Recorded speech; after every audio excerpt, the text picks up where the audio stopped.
What does it take to solidify a community? Sometimes it takes a tragedy. I can't say with 100% certainty that Birmingham would have just become another Shutter, part of Bloomfield, had Imri Fish not murdered Polly and Cynthia Utter. But I can show that it brought folks living in the area together and made them think of themselves as a community in that forested wilderness of Oakland County 200 years ago. This is Birmingham Uncovered, a podcast by the Birmingham Museum where we are exploring the diverse and compelling lives that built Birmingham, Michigan into the community that it is today. First, some background on Birmingham. We are a city of approximately 20,000 people over 4.73 square miles, located approximately halfway between Detroit and Pontiac in Oakland County. This area was occupied by members of the Three Fires Confederacy of Indigenous People before white settlement in the area started in the late 18-teens.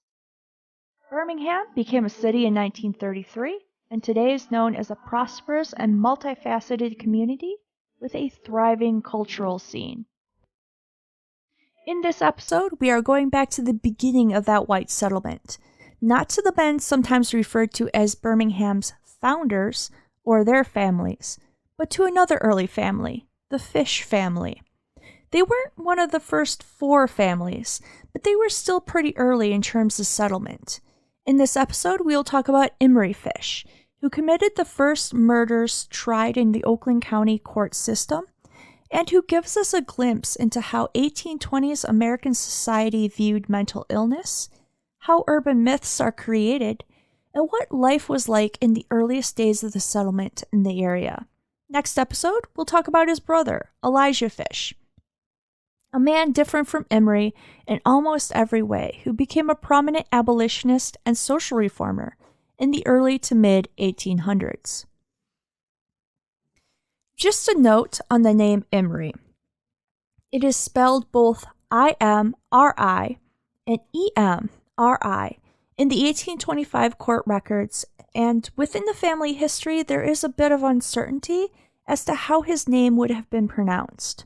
It could have been pronounced how we would pronounce the name Emery, but Imri is the pronunciation that museum employees and some Birmingham historians have been using for the last few decades, along with spelling his name with an I.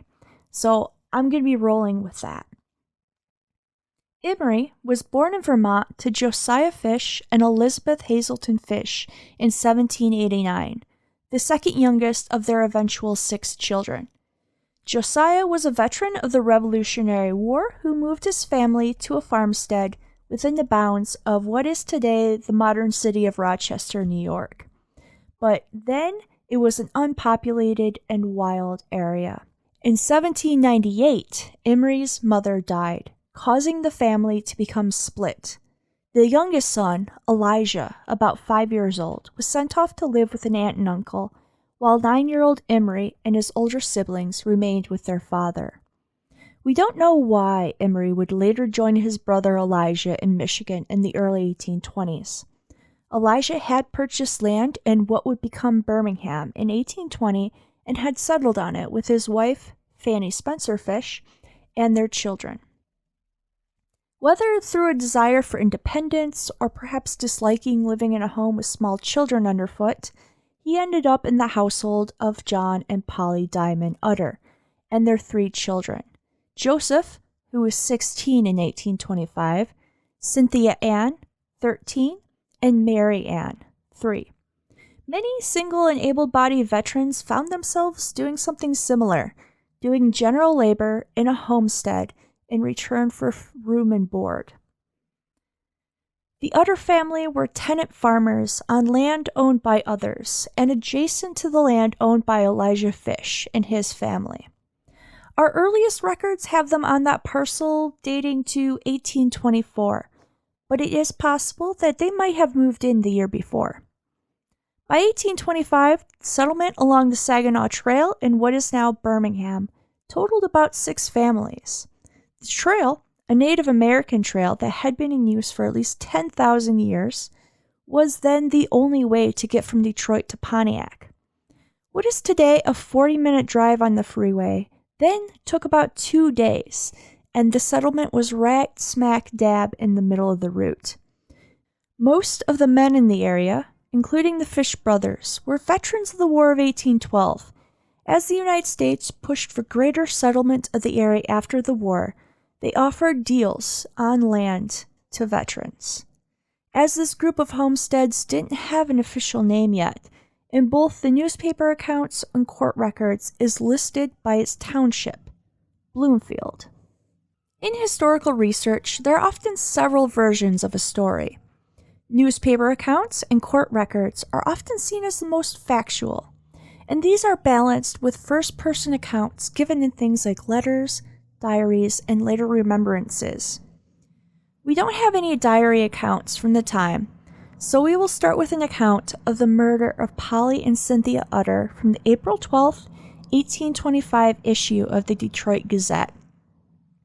The Gazette was a weekly newspaper published between 1817 and 1830, and at this time was the only newspaper in the area. In 1825, Detroit itself was only a small town, and in 1828 the population only numbered 1,517.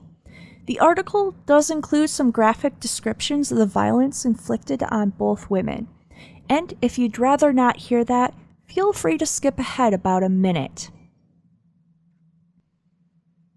Quote, "The following statement of facts relative to the shocking occurrences which transpired last week in Bloomfield, Oakland County, is from Mr. John Utter, husband of Mrs. Utter, and Mr. John Diamond, her brother. Bloomfield, April 6, 1825. On the evening of last Monday, a man named Imri Fish, in a state of derangement, killed, with an axe, the wife and daughter of Mr. John Utter, who resides about 5 miles from Pontiac. The following are the circumstances of this mournful and tragical event. Fish has, from childhood, been subject to epileptic fits, and during the last 9 years has, at times, been deranged. He has been boarding in the family of Mr. Utter, and on Saturday evening, between the hours of 9 and 10, he went away and was found about 10 o'clock on Sunday morning, entirely naked, within a mile of Mr. Bronry's Tavern, on a road in Detroit. His clothes were found about a mile from the place where he departed. He was brought to his brother's, who resides in the vicinity of Mr. Utter, and appeared in recovering from his insanity, until towards night on Monday, when he exhibited unusual signs of derangement. He went to Mr. Utter's, where his chest was kept, and took from thence letters and other papers, and walked in the woods. Information on this being given to his brother, he went in search of him, and, on his return, when he arrived within 30 or 40 yards of Mr. Utter's, he heard shrieks of distress.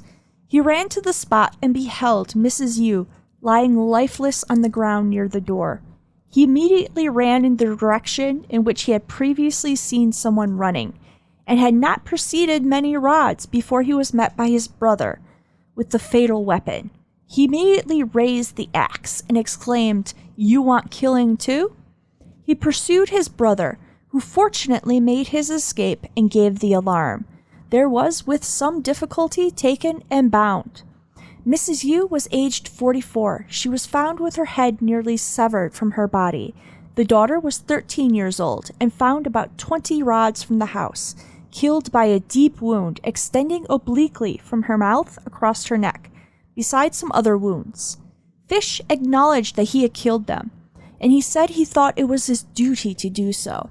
His brother's horse was also found mortally wounded on Tuesday morning, which he confessed he did with an axe. The jury, called by a coroner, brought in a verdict that Fish was in a state of insanity. End quote. Side note, my 5th grade teacher told me that tragical wasn't a word. And who's laughing now, Mrs. Fury? And if you're wondering, a rod is about 5.5 yards. It was the first murder trial heard in Oakland County. The court had been in existence for almost a decade previous, but the most serious case before this was assault. Elijah was subpoenaed and testified much the same as his account in the newspaper. with the added detail that he had run back to his house after his initial run-in with Imri and told his family to run to a neighbor's home, and then acted as a decoy to distract Imri, who was pursuing him, as his family fled. Local doctor Ziba Swan was called and testified that he had been called to the Utter residence by John Utter the evening of April 4th and accompanied him into the house, where they found no one but a child on the bed.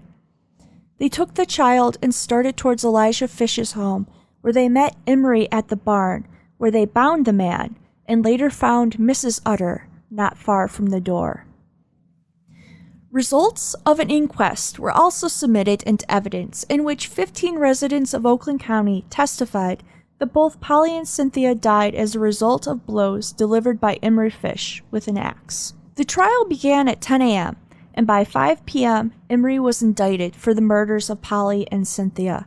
The exact wording, though, was that, quote, Imri Fish, late of the town of Bloomfield, not having the fear of God before his eyes, but being moved and deceived by the motivation of the devil, on the 4th day of April, 1825, with force and arms at the town foresaid, feloniously, wilfully, and of his malice aforethought, did make an assault, and held the said Cynthia Ann Utter in and upon the right side of the head and neck, below the right ear of her.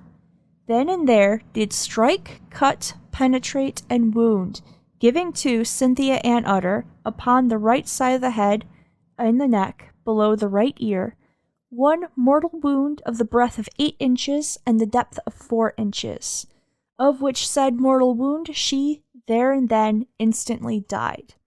End quote. So Imri was indicted for murder, though with the concession that he was not in his right mind. Ultimately, the charges for Polly's death were dismissed, and he was found not guilty for the murder of Cynthia. Instead, he was charged with insanity and remained incarcerated. In the last few decades, the insanity defense has come under intense scrutiny as to how those receive treatment as part of their punishment. In 1826, however, there was just one jail, the Oakland County Jail in Pontiac, a simple 2-story log structure, and that is where Imri lived out the rest of his life. Elijah is part of the story here too, paying for things like better food, blankets, and even a new floor for Imri's cell. He had been appointed as Imri's guardian with charge over his estate shortly after Imri was imprisoned. Unfortunately, we don't have any records of how often the brothers communicated, what their relationship looked like, or how they may have viewed each other. But what exactly caused Imri to, quote, not have the fear of God before his eyes? In the newspaper article I quoted above, Imri is said to have suffered from epileptic fits and was, quote, deranged. Unfortunately, that really doesn't tell us anything. In the early 1800s, epilepsy was sometimes used as a catch-all term for anything not quite neurotypical. Can seizure disorders, as we know and define them medically today, cause damage to the prefrontal cortex and thus lead someone to act out violently? It is possible, but doctors who specialize in the condition point out that this sort of brain damage would affect other parts of the brain and would possibly affect things like fine motor control, which is not reported in Imri's case. Deranged is also another similar catch-all term. Some people have latched onto the 9 years that he was said to have exhibited his deranged behavior, and have speculated that he was suffering from PTSD after his service during the War of 1812. PTSD was not on the medical radar at the time, and it would still be about another 100 years or so before it would become medically described and studied.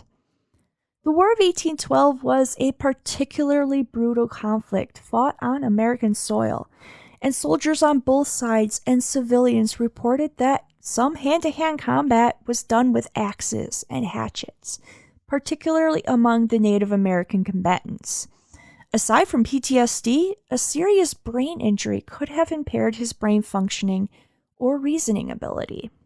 But another intriguing possibility relates descriptions of the conditions in which the family lived while in Rochester, New York. Travelers stopped by at the residence of Josiah Fish along their way further west, and they described some truly harsh conditions. Allen's Mill, the name of the piece of land Josiah Fish purchased, had fallen into disrepair by the time the Fish family moved in, and from reports of the family and others, Josiah seemed out of his depth when it came to restoring it and into working in safe order. The family reportedly subsisted on raccoon meat, cakes fried in raccoon oil, bread and tea without sugar or milk. A traveler to Niagara Falls at that time, Lecomte de Colbert-Mouvier, recorded in his diary that men, women, and children were packed up to 8 in a room, which was thick with fleas.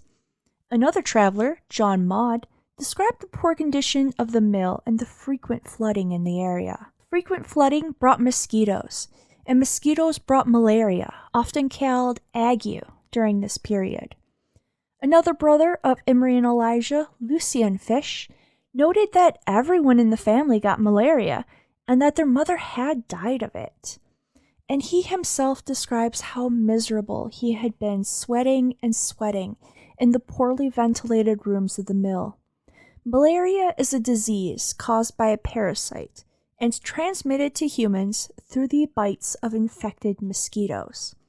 Malaria symptoms include chills, high fever, muscle aches and headaches, and tiredness. The high fever is of particular interest. A high enough fever for an extended period of time can cause behavioral changes, with violent outbursts being noted. Of course, at this time, the connection between swampy areas and malaria was noted, but the connection to mosquitoes was not. The only way folks in Imri's lifetime knew to avoid malaria was to avoid swampy areas altogether, a plan that just wasn't super realistic for most. We might never truly understand the cause of Imri's mental illness and his actions. Unfortunately for himself and Polly and Cynthia, he did not get any treatment for his condition that may have helped him. In fact, the practice of psychology to help treat conditions of the mind did not truly begin until the mid-1800s. Imri died in prison in 1830, and we have no records of where he is buried, but we do know that he was not brought back to Birmingham's Greenwood Cemetery, and probably for good reason. It should go without saying that cemeteries are only needed in a new settlement after people have started dying. And in 1825, burials normally took place on grounds run and administered by whatever church that family attended or on family property. In 1825, in Birmingham, there were no church buildings, and different congregations met in the homes and barns of their members. Nobody in the settlement was probably even thinking of the eventuality of a cemetery in 1825, as most of the settlers were middle-aged and younger. But in April 1825, there was suddenly a need. Public, non-denominational cemeteries were a brand new and rather progressive idea at the time. Land in Pontiac had already been set aside for use as one, but no burial in it had yet taken place. Enter our first urban legend surrounding the Utter murders. Ziba Swan, the doctor who gave testimony at Imri's trial, donated a half-acre of his land so that Polly and Cynthia could have a proper burial. That much is historical fact, but the why is the legend. According to the story, he is the one who recommended Imri as a boarder to the Utter family, and he was consumed by guilt. Again, we have no documentation of Ziba's frame of mind when donating the land, but it makes a good story, no? Greenwood Cemetery beat out Pontiac's public cemetery by being the oldest public cemetery in Michigan to have the first burial. Greenwood has since been expanded several times in the last almost 200 years and is still an active burial ground today, with the Utter women being its first occupants. Our second urban legend comes from descendants of the Utter family, who wrote an account in 2006 in which they state that when the men, this forms part of the third urban legend, just you wait, came into the cabin where Polly and Cynthia were with the toddler Mary Ann, that Polly and Cynthia hid Mary Ann underneath the bed while they ran out the door with Imri in pursuit. An account on Mary Ann's Find a Grave page says that when she was hidden under laundry or clothing. Again, the only contemporary account we have is that when Ziba and John Utter found the child on the bed, and while there were some bloodstains in the cabin, according to another newspaper account, there is no further evidence as to the state of mind of Polly and Cynthia that day. But it makes sense. Perhaps Imri entered the cabin fresh from killing his brother's horse, and Polly and Cynthia acted as decoys to get him out of the cabin and away from the child, much as Elijah would later state that he had done with his own family. And most parents would probably say that they would do the same in such a scenario. Of course, we don't really know the sequence of events that day. Elijah's horse may have been the first or the last victim. Imri Fish may have surprised Polly and Cynthia in the cabin or outside. The art of investigating crime scenes and piecing together a sequence of events based on clues found at the scene of the crime was still a long way away. So, our last urban legend is about the men instead of just a man who committed the murder. In our records here at the museum, we have several pieces of correspondence over the years from people asking what happened to the Native American man who acted alongside Imri. This is a simple misunderstanding from some earlier documents that talk about the first murders in Oakland County. It said that these were committed by Imri Fish and a, quote, Indian. A further and more careful reading reveals that there was a Native American man who was tried for a separate murder at the same time as Imri Fish, and he had no connections to the Utters or Imri. But older documents can be pretty hard to parse to a modern reader, so it's not outlandish that this misunderstanding would happen and would spread. And finally, we get to our oral tradition, which does contain some information that is at odds with the official records of the act, but it can give us a sense of how the community reacted to the tragical circumstances. And yep, I'm never going to stop using that word now. In an 1881 article in the Michigan Pioneer and Historical Society Connection is the story of Amasa Bagley, an early settler in the area, written by Nancy G. Davis, Amasa's daughter. She was young in 1825 and recalled that her father had stayed home to watch the children while her mother went off to prepare Polly and Cynthia's burial shrouds. She explains that there just wasn't enough whole pieces of cloth available to make both shrouds, so local women took their fabric scraps and combined them.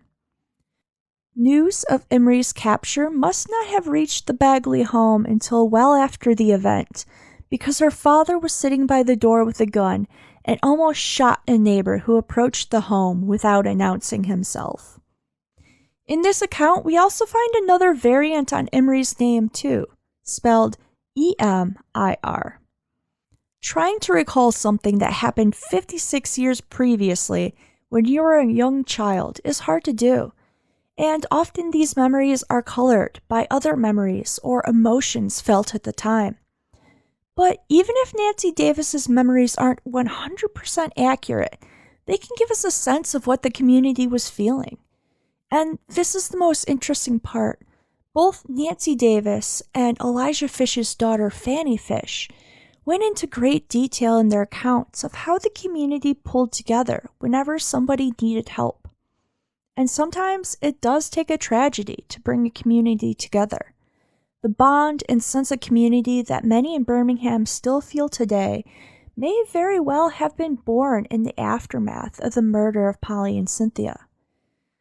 And a decade later, in court records and newspaper accounts, the settlement takes on the name Birmingham, instead of just being given the name of the township. John Utter and his two surviving children stayed in the area until John's death 2 years later in 1827. According to a family story, he died of a broken heart.